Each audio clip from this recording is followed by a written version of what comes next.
Hai, kembali lagi di Sabun Channel. Di video kali ini, saya akan membahas kembali Sun Wukong Chapter 105. Baiklah, sebelum kita lanjut, jangan lupa tekan tombol suka, komen, dan jangan lupa di subscribe, karena subscribe itu gratis. Baiklah, tanpa berlama-lama lagi, mari kita ke alur ceritanya. Di episode sebelumnya kita diperlihatkan Raja Naga Kuno yang telah memenggal kepala Raja Selatan. Setelah dia berhasil memenggal kepala Raja Selatan, dia pun kembali ke istananya. Dan dia telah disambut oleh burung raksasa yang telah menunggunya dari tadi. Bagaimanakah kelanjutan ceritanya? Mari kita bahas tuntas setuntas-tuntasnya. Di awal chapter kita yang diperlihatkan kelompok Tang San Sang yang telah siap untuk melanjutkan perjalanannya lagi. Dan setibanya di hutan mati dan gersang, Tang San Sang dan Zubaji pun bermeditasi untuk memanggil roh yang mengutuk Zubaji tersebut. Dan proses pemanggilan roh itu pun memakan waktu yang cukup lama, yaitu 3 hari. Karena jikalau dia ingin menghilangkan kutukan Zubaji, maka mereka harus mencari sumber kutukan itu. Sementara itu Bailong pun sudah 2 hari tidak tidur. Dia tidak bisa tidur karena masalah ini ada hubungannya dengan hidup dan mati. Sementara Yiwu dan Asyu sedang asik molor dengan gaya mereka masing-masing. Lalu kita diperlihatkan Tang San Sang yang sedang memanggil roh yang mengutuk Zubaji tersebut.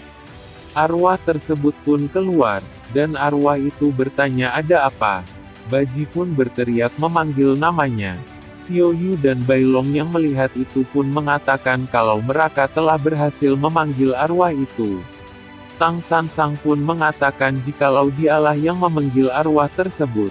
Sambil memperkenalkan diri, Tang San Sang meminta maaf atas kelakuan muridnya yang ceroboh dan tidak berpikir panjang saat akan melakukan sesuatu sehingga nona tersebut menjadi korbannya.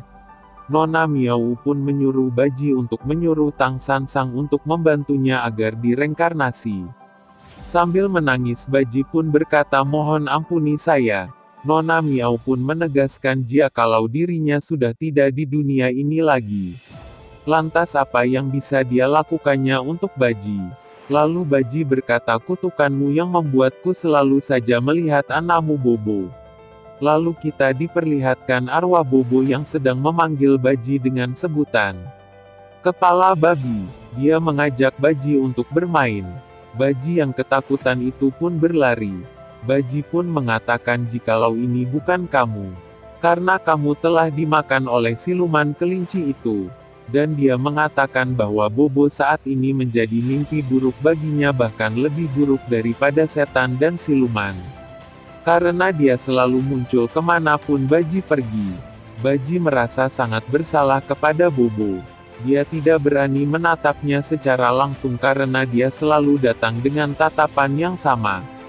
Bahkan Baji hampir gila karena hal tersebut, sehingga dia memutuskan untuk menjahit matanya sendiri sehingga dia tidak bisa melihatnya lagi.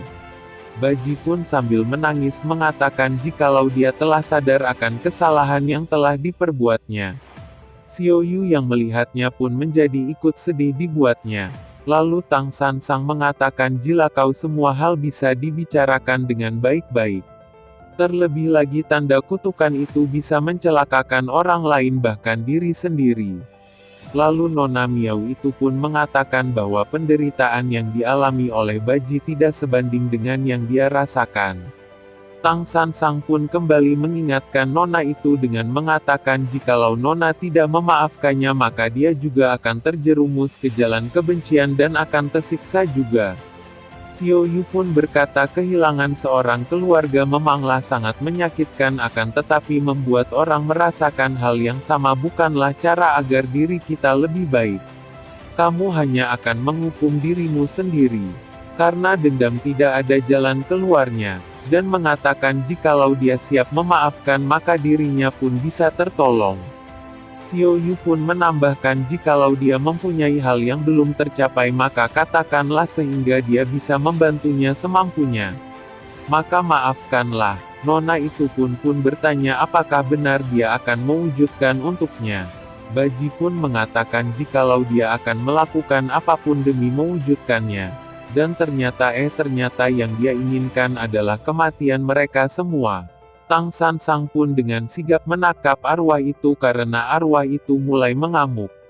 Dan berhasil mengurungnya untuk sementara waktu. Untuk dibersihkan perasaan kebenciannya. Di sisi lain Baji pun masih bisa melihat anak itu di depannya. Tang San Sang yang melihat Baji yang bertekuk lutut mengatakan apakah dia baik-baik saja.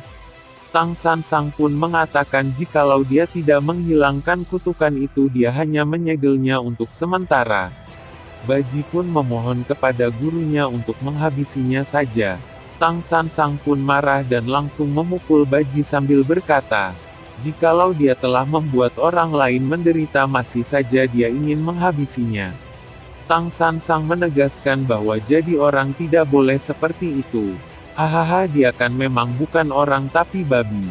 Baji pun mengatakan jikalau dia hanya bercanda. Tang San Sang pun menyuruhnya untuk membantunya membacakan mantra dan yang lain pun bersepakat untuk membantunya. Dan sekarang Tang San Sang merasa jikalau untuk sementara masalah ini selesai. Sambil menunggu Xiao Yu pun memasak agar bisa makan sebelum melanjutkan perjalanan mereka ke barat. Bai Long yang sejak tadi tidak melihat Sun Wukong dan Wu Jing, bertanya kepada gurunya kemanakah mereka pergi. Tang San Sang pun mengatakan jikalau mereka saat ini pergi ke dunia arwah untuk mengurus permasalahan pribadi mereka. Bai Long dan yang lainnya pun dibuat kaget akan hal tersebut. Dan tiba-tiba chapter ini pun berakhir ahahaha. Padahal baru pengen serius tiba-tiba habis. Ditunggu kelanjutan ceritanya ya kawan. Dengan cara subscribe channel ini agar selalu dapat notifikasi jikalau video baru telah diupload.